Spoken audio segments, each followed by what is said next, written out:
సీతకి రాముడే సొంతమయ్యే చోటిది, నీలతో ఆకాశం వీయముందే వేళిది.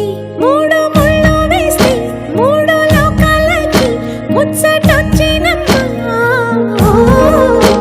ఏడు అంగలేస్తే ఏడు జన్మాలకి వీడదీసిటమ్మా.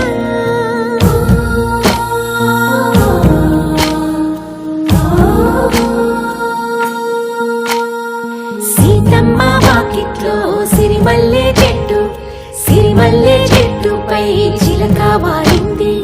చిలకమ్మ ముద్దుగా చెప్పిందో మాట, ఆ మాట విన్నవా రామ అంటుంది. రామ రామ అన్నది ఇంకా? సీత చెప్పు నువ్వే చెప్పు. ఇంకా